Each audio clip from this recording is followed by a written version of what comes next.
Good morning, সুপ্রভাত সবাইকে। বন্ধুরা, আজকে আমরা তপোবন গ্রুপসেরই ভার্মি কম্পোস্ট ইউনিটের একটি প্রতিবেদন নিয়ে এসেছি। এই ইউনিটে ভার্মি কম্পোস্ট কিভাবে তৈরি হয়, একদম গোবর এবং কাঁচা যেসব সবজির খোসা হোক বা জৈব পদার্থ হোক, এই জিনিস থেকে কিভাবে সার তৈরি হয় তারই একটি প্রজেক্ট আমাদের এখানে রয়েছে। এই প্রজেক্টের আওতায় রয়েছে ভার্মি কম্পোস্ট। তো এই ভার্মি কম্পোস্ট এই হচ্ছে ভার্মি কেঁচু। তো এটা হচ্ছে আমাদের যন্ত্র। এই যন্ত্রের মাধ্যমে কিন্তু একদম কাঁচা গোবরকে এইভাবে সামনে নিয়ে আসতে, এই সাপোজ এই হলো কাঁচা গোবর।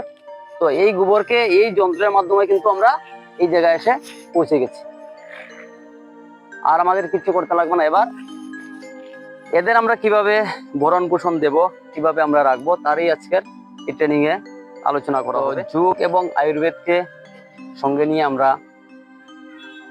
এই প্রাকৃতিক কৃষি করব। তো যুগের যারা যারা কোনো ক্লাস যদি করে থাকো বা আগামী দিনে যদি করতে চাও, তাহলে দেখবে এর মধ্যে একটা পার্ট আছে প্রাকৃতিক কৃষি। তো প্রাকৃতিক কৃষির একটা ছোট একটা ইউনিট হচ্ছে সার, হচ্ছে ভার্মি কম্পোস্ট। এছাড়াও আরো অনেক সার রয়েছে। গোবর গোমূত্র দিয়ে জীবামৃত সার তৈরি করা হয়। এর মধ্যে লিকুইড এক জীবামৃত আছে, এর মধ্যে আবার শক্ত ধরনের জীবামৃত আছে। তো আমরা যখনই যুগের সঙ্গে তাল মিলিয়ে আমরা কাজ করব, তো সবের প্রথমে আমরা কি করব, আমাদের শরীরের জন্য খেয়াল রাখবো, লক্ষ্য রাখবো। তো দেখো, আমাদের শরীরের প্রত্যেকের মধ্যে পেটের মধ্যে কৃমি রয়েছে। তো কৃমিকে প্রোটেকশন, কৃমির সবচেয়ে খাবার জিনিস কৃমি এই টাইপের, কিন্তু এই যে ভার্মি কেঁচুরা রয়েছে, হ্যাঁ, এটারও একটা ফ্যামিলি কৃমিটা, ঠিক আছে। তো ওর যে খাবার যে ধরন আর ওই কৃমির খাবার ধরন ঠিক সেম। কৃমি কি খেতে ভালোবাসবে? পোকামাকড় বা ওই মাটি বা বালু জাতীয় বালুর কোনা। তো আমরা যদি খালি হাতে যদি করি, তাহলে একটা মাটির বা বালুর বা গোবরের একটা পোষণ হয়তো হাতে থাকতে পারে, তার একটা কোনা যদি পেটে ভিতরে যায়, তাহলে ওই কৃমির উপদ্রবটা বেড়ে যাবে। তো সবাই হ্যান্ড ওয়াশ দিয়ে ধোয়ার পর ভালো করে হাতে ধোয়া, তারপর এই হচ্ছে গিয়ে একটি মানে এটা প্রোটেকশনের যে ব্যাপারটা। আর আমাদের ফার্স্ট প্রসেসিং এই জায়গায় যদি গোশালা, এই হলো আমাদের গোশালা, ছোটখাটো একটা তপন গুচ্ছের গোশালা। তো এই গোশালা থেকে প্রথম গোবর আমরা এই জায়গার মধ্যে দেওয়া হয়, ঠিক আছে। তো এটা হচ্ছে একদম ফার্স্ট প্রসেসিং। আমরা যখন ট্যাঙ্কিতে যখন গোবর দেবো, একদম প্রথম কিন্তু কাঁচা গোবরটা দিতে পারবো না, এর মধ্যে গ্যাস আছে, ঠিক আছে। তো আমরা প্রথম এটাকে একটু ঠান্ডা করার জন্য এই জায়গায় আমাদের রেখে দিলাম। আমাদের যত ধরনের জৈবিক আবর্জনা আছে, এখান থেকে রয়েছে আলু থেকে শুরু করে যত ধরনের পচনশীল পদার্থ আছে, এর মধ্যে কলা গাছ আছে, কলা গাছ আমরা কিছু দিয়েছি, সবটাকে আমরা প্রথমে এই জায়গার মধ্যে এক জায়গায় করব। তারপর 15 থেকে 20 দিন পরে আমরা এই জায়গা থেকে ট্রান্সফার করে ট্যাঙ্কিতে নিয়ে যাবো, ঠিক আছে। তো এর কাজ হচ্ছে কেঁচু কোন কোন জিনিস ভালোবাসে। সবার প্রথমে ওদের বংশ বৃদ্ধি করার জন্য, ডিম পাড়ার জন্য কলা গাছের যে খোসা রয়েছে, কলা গাছের পাতা, কলা গাছের খোসা, এটা খুব বেশি পছন্দ করে। কলা গাছের যে খোসাটা রয়েছে, গাছের যে খোসাটা, এর মধ্যে দেখবে সবসময় কেঁচু থাকে। কেঁচুরা কি করে, ওই পরিবেশের মধ্যে ওরা ডিম পাড়তে খুব সহজ ভাবে, হ্যাঁ। আর আরেকটা গাছ কি, কেঁচু সবসময় অন্ধকার জায়গা ভালোবাসে। এইটুকু আমরা উপরে নিয়ে এসেছি কেঁচুটাকে, একদম রোদের মধ্যে। ওরা কি করবে, ধীরে ধীরে পুরো নিচে চলে যাবে। ওদের কাজ হচ্ছে সবসময় অন্ধকার দিকে ডিপে যাবে। আর যখন আমরা কিছু কৃষকের বন্ধু এই কারণে বলা হয়, যখন ও মাটির নিচে দিকে যাবে, যাওয়ার পরে কিন্তু অন্য দিক দিয়ে আবার উঠবে, যেদিকে যাবে এদিকে উঠবে না। যার কারণে কি হয়, এই অক্সিজেনের পরিমাণটা মাটির মধ্যে চলে যায়। আর গাছের গোড়ায় যদি অক্সিজেন না থাকে, তাহলে কি হয়, গাছটা ভালো হয় না। তো দেখবেন কৃষকরা সবসময় গাছের সাইডে দিয়ে কুড়াই এবং গুড়াই করে। এর কারণ কি, এর সাইন্টিফিক কারণ হলো এর ভিতরে যাতে অক্সিজেনটা যেতে পারে। অক্সিজেন সবের লাগে, মানুষের যেমন লাগে, গাছপালাও একটা প্রাণ আছে, তাই অক্সিজেন ওর অবশ্যই রয়েছে। তো কেঁচু কি করে, ওই সিস্টেমটা করে দেয়, ঠিক আছে। এবার আমরা যাব ট্যাঙ্কির সামনে, যাব কিভাবে তৈরি হয়, এবং ওই জায়গার মধ্যে আমরা দেখাবো কিভাবে আরো কিছু জৈবিক সার রয়েছে, এগুলো বানানো, ঠিক আছে। আমরা ভার্মি কম্পোস্ট ট্যাঙ্কির মধ্যে তৈরি করতে পারি, অথবা যে কোনো ওর পরিবেশে, ওর জায়গাটা যেভাবে ভালো থাকে, ওর পরিবেশে আমরা যদি চাষ করি তাহলে ভালো হয়। ওর পরিবেশটা কি, একটু ঠান্ডা জায়গা দেবো। আমি এই সেটটা বানিয়েছি গাছের নিচে, ঠান্ডা জায়গা। তো ট্যাঙ্কিটা বানানো হয়েছে দুটা র করে, ঠিক আছে। তারপরে ট্যাঙ্কিটার সাইডে দেওয়া হয়েছে এটা ড্রেনের মতো, এর মধ্যে জল দেওয়া থাকে সবসময়। জল এর জন্য জল থাকে, এক হচ্ছে ঠান্ডা থাকবে, দ্বিতীয় হচ্ছে যাতে কোনো ধরনের এর শত্রুরা যাতে ভিতরে না যেতে পারে। তো আমার এর প্রোটেকশন দিতে লাগবে। তো প্রোটেকশনটা কি, ওর শত্রু কে কে আছে, কে ওকে খেতে ভালোবাসে, পাখি আছে, নেউল যে আমরা বলি নেউল, হ্যাঁ আর কি বলা হয় জানি, ওরা কি বলে, বেজি, ঠিক আছে, ওরা যে শত্রু। আর কি আছে, পিঁপড়া, পিঁপড়াকে কিন্তু খুব বেশি কেঁচুকে খায়। তো আমরা যখন জলটা দেবো ঠান্ডা থাকবে, প্লাস পিঁপড়াটা ওই দিয়ে কিন্তু যেতে পারবে না। তখন কেউ যদি মনে করে আমি ট্যাঙ্কি বানাবো না, আমার লো কস্ট বেস্ট করি, তাহলে ট্যাঙ্কির মতো করে বাঁশ দিয়ে ট্যাঙ্কি বানাতে পারে। একদম কম খরচে, আমাদের এখানে বাঁশ বেশি আছে, বাঁশ কেটে একদম চটি বানিয়ে 4টা পিলার দিয়ে, তারপর একটা একটা করে চটি লোহা দিয়ে মেরে দেবে, তার ভিতরে কি করবে, পলিথিন দিয়ে দেবে। পলিথিন দেওয়ার পরে একটা সাইডে একটু ডাউন থাকবে, আর জলটা যাতে বেরিয়ে যায়। ও নমি একটু চয়েস করে, নমি মানে মস্টারাইজ, মস্টারটা পছন্দ করে। যদি মস্টার্ড যদি হয়, তাহলে এই সাপোজ এই জিনিসটা যদি মস্টার্ড থাকে, তাহলে কিন্তু হ্যাঁ খাওয়ার জন্য খুব উপযোগী হয়। আমরা কি করি, আমরা ডাইরেক্ট কিন্তু ভাত খাই না, ঠিক আছে, আমরা জিনিসটাকে মস্টারাইজ করে তারপর খাই, ঠিক আছে। তো ঠিক এইভাবে আমরা যদি কিছুকে তার হাতে তুলিয়ে দিই, ঠিকভাবে সামনে নিয়ে দিই, তাহলে মস্টারাইজ করে দিই, তাহলে ভালোভাবে খেতে পারবে। তো এবার ব্যাপার হচ্ছে, কেউ যদি মনে করে আমি ট্যাঙ্কি ছাড়া আরো লো কস্টে বানাবো, তাহলে কি করতে হবে, নিচে পলিথিন বিছিয়ে, মাটির মধ্যে পলিথিন বিছিয়ে, তারপর এর উপরে এই যে লেয়ার গুলো আছে, স্টেপ বাই স্টেপ আছে, ওইগুলো দিয়ে তারপর মাটি দিয়ে করতে পারে। কিন্তু ট্যাঙ্কির জন্য কোনো খরচ করতে হবে।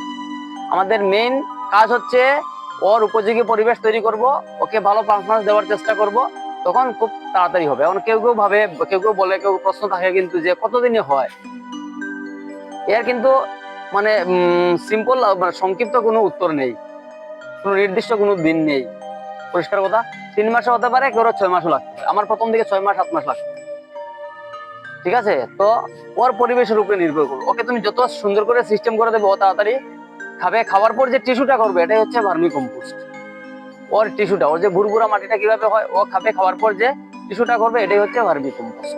তো যত বেশি খাবে, পৃথিবীতে একটাই প্রাণী আছে যে এই কেঁচু সারা দিন রাত্র 24টা ঘন্টা ওর কাজ হচ্ছে খাওয়া, আর কোনো প্রাণী নেই এমন।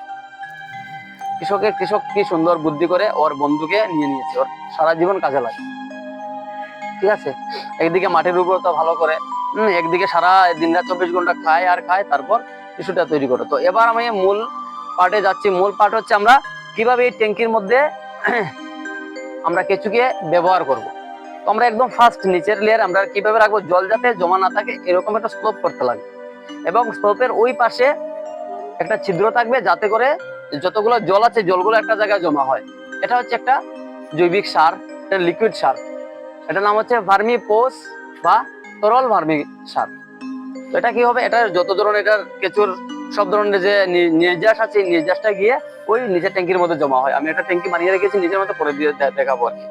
তো জলটা যাতে খুব তাড়াতাড়ি চলে যায়, তার জন্য আমরা কি করবো, একদম নিচে কংক্রিট দেবো। একদম যদি আমরা মাটিতে করি বা এতে করে, প্রথম কংক্রিট দেবো, কংক্রিটের পরে উপরে হালকা বালু দিয়ে দেবো। ফিল্টারের যে ব্যবস্থা আছে, এই ফিল্টারের ব্যবস্থাটা করলাম, তখন কি হবে, খুব তাড়াতাড়ি জলটা চলে যাবে। জল লাগবে, মশলাই থাকবে, কিন্তু আবার ভিজে থাকলে চলবে না। এবার আমরা যদি অ্যাসিডিক জল দিই, কেউ যদি মনে করে আমি ওপেন করব, বৃষ্টি পড়বে, বৃষ্টির জলের কাজ হয়ে যাবে, জল হবে না, কারণ ওরা অ্যাসিডিক জল মানে পছন্দ করে না। অ্যাসিডিক আরেকটা জিনিস কি আছে, গরুর গোমূত্র আছে, গোমূত্র দিয়ে সারা যায়, কেউ ভাবে আমি গোমূত্রকে জল মিশিয়ে দিয়ে দেবো, হবে না। অ্যাসিডিক জিনিস ওরা চয়েস করে না, সাধারণ সাদা পানি, সাদা জল ব্যবহার করতে পারবো। তো এই হচ্ছে আমাদের ট্যাঙ্কির পুরো ক্রাইটেরিয়া। এবার আমরা ভার্মি কম্পোস্ট তৈরি করার যে মূল পর্বে আমরা কি কি জিনিস দেবো, আর কি কি জিনিস লাগবে ওর জন্য শুধু গোবর হলে ভালো হবে না, গোবরের সঙ্গে ভাতের সঙ্গে তরকারি লাগবে, সবজি লাগবে, ঠিক সেম। এবার নিজেরা মনে করো আমরা আমাদের নিজেদের জন্য আমরা কিছু করছি।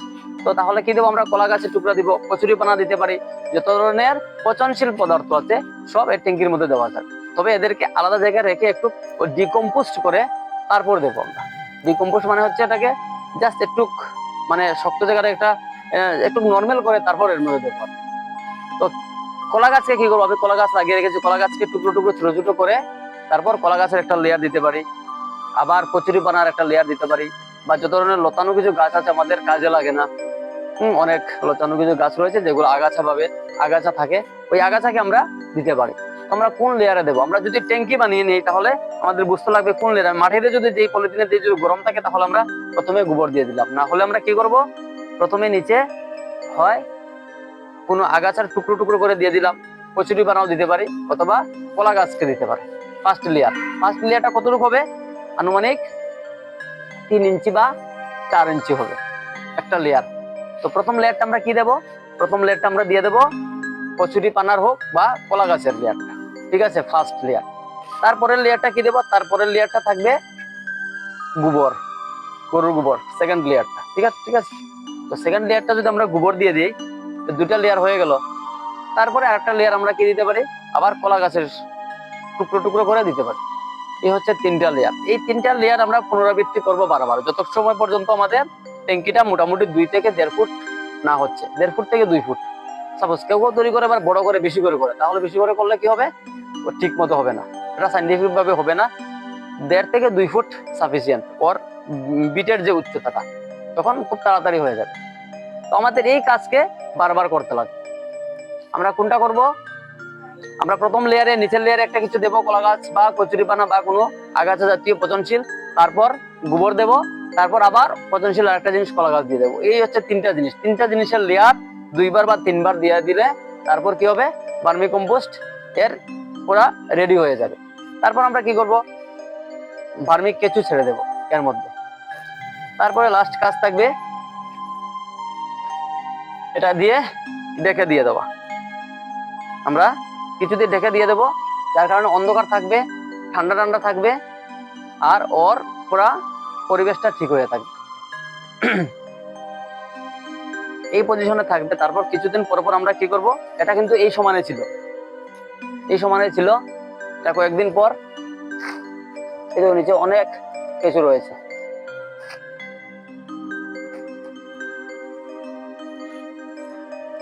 এখানের মধ্যে অনেক কেঁচু রয়েছে। এই কেঁচুগুলা তাদের কাজ করছে।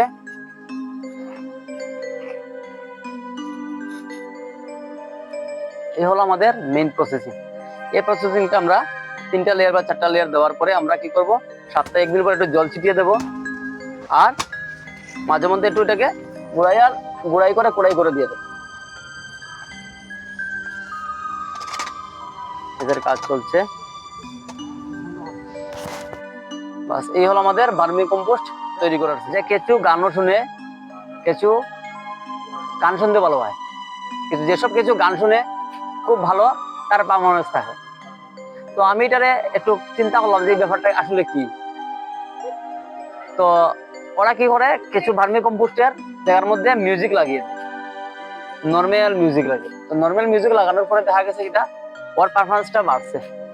তো এর কারণটা আমি চিন্তা করে বার করলাম যে আমরা যদি কিছু সবসময় সব প্রাণী চিন্তা করে যে আমি নিরাপদে থাকবো, স্বাভাবিক ব্যাপার, আমি আমার যাতে কোনো ধরনের কোনো শত্রু বা কেউ অ্যাটাক না করে, সবাই চিন্তা করবো।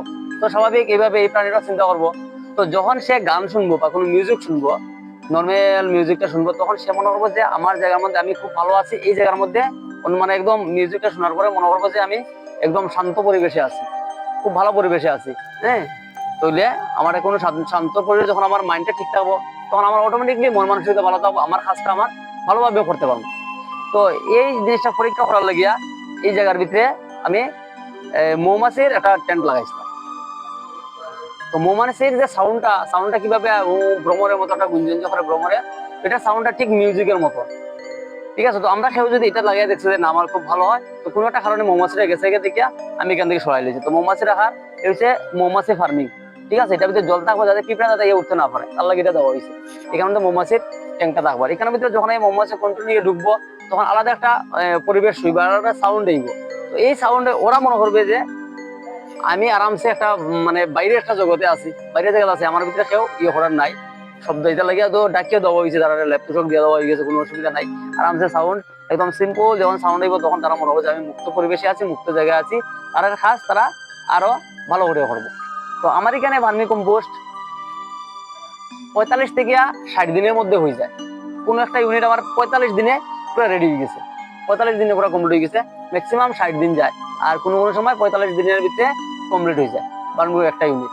তো ভার্মি কম্পোস্ট এর যে ভার্মি কেঁচু আছে, এই কেঁচুটা কোন কোন সময় কি কি খেতে ভালোবাসে, তখন ঠান্ডার সময় স্বাভাবিক আমরা মানুষের ঠান্ডার সময় আমরা কি ইয়ে করে একটু গরম কিছু খাওয়ার লাগিয়া, বা আয়ুর্বেদে হয়েছে যখন ঠান্ডা লাগবে তখন আমরা মধু খাইতে পারি। রাত্রেবেলা মধু দুধ দিয়ে খাওয়া হয়, তাহলে এই ঠান্ডার সময় ঠান্ডাটা কম লাগবে, শরীরের একটু গরম থাকবে, ঠিক আছে। এবং এটা একটা ওষুধি জিনিস। তো আমরা তারা কিনা করছি, এই সময়ে খৈল আছে, খৈলের জলটা ভিজাইয়া ঠান্ডার সময় খোলের জল দিই। খোলের জল যখন দিব তখন খোলের থেকে একটা কুসুম পাইবো, একটা সর্ষের খোল থাকবো, এটার থেকে একটা গরম জিনিস পাইবো, তো তাদের পারফরমেন্সটা ভালো হবে। এবার এখন গরমের সময় কি হয় খাওয়াইবো, আইসক্রিম ওরা খাওয়াইতে পারতাম না। হ্যাঁ, ঠান্ডা আইসক্রিম, আমরা আইসক্রিম খাই, আইসক্রিম খাওয়াইতে পারতাম না। তখন চিন্তা করে দেখলাম যে আমরা যদি দই খাই, দই একটা ঠান্ডা জিনিস, হ্যাঁ, দইরে আমরা গুলিয়ে, দই হচ্ছে পাতলা জলটা, এর লাগে বেশি দই থাকবে এমন কিছু নাই, একদম পাতলা দই বা মাঠা বা সাস, মাঠা যে আছে মাঠারে পাতলা করে দিয়া আমরা গরমের সময় মাঠা দিই। মাঠা তোমরা দিতে পারো, মাঠাটা বা দুইটা দিলে পরে গরমের সময় ওরা ঠান্ডা হয়ে যাবে শরীরটা। এই দুই তিনটা জিনিস যদি আমরা দিয়ে দিই অ্যাপ্লাই করি, তাহলে এর টাইমটা কমিয়ে আইব। যত কম টাইমে আইব তত আমার তাড়াতাড়ি প্রোডাকশন বেরিয়ে যাব। এই হচ্ছে মূল হচ্ছে ভার্মি কম্পোস্ট বানানোর যে সিস্টেম। এরপর তো আমরা যার যার জায়গা মতো নিয়ে এসে এটারে প্লেসমেন্ট করবো, এটারে চাই নিয়ে যেসব একদম কেঁচুর টিস্যু আছে এটা আলাদা করবো, যেগুলা একটু শক্ত জিনিস থাকবে এটা আবার আনি এখানে দেবো, তো পুনরায় এটা আবার হয়েছে। তো এইলো ভার্মি কম্পোস্টের ফার্স্ট টু লাস্ট। এবার নেক্সট আমরা এই জীবামৃত সার যেটা কইছিলাম, এই সার সম্পর্কে একটু আলোচনা করবো। এখন ভার্মি কম্পোস্ট সম্পর্কে যদি তোমরা কোনো আলোচনা থাকে না, 45 দিন থেকে 60 দিন। তো এটা এখন আমি যতটুকু বেশি বয়াইমো ততটুকু বেশি। আমি তো অ্যাকচুয়ালি তো আমরা গোবর তো আর ওয়েট করে বই না, আমরা এরকম একটা ট্যাঙ্কি থেকে বই, একটা ট্যাঙ্কি থেকে আমরা মোটামুটি 10 টন, এই একটা সাইড থেকে একটা বড় এই পুরো ইয়ের থেকে 20 টন পাবে বাইবা। তো একটা টন একটা জায়গা থেকে 10 টন পাবে, মানে মোটামুটি 10 কুইন্টাল, 10 কুইন্টাল নয়, 100 কুইন্টাল। নমস্কার, আমরা গভর্নমেন্ট ডিগ্রি কলেজ ধর্মনগর থেকে আজকে একটা সার্ভের জন্য জিওলজি ডিপার্টমেন্ট থেকে এখানে এসেছিলাম এখানে হলো তখন ভার্মি কম্পোস্ট অপূর্ব স্যারের কাছে আমরা এসেছিলাম আজকে একটা সার্ভে করতে।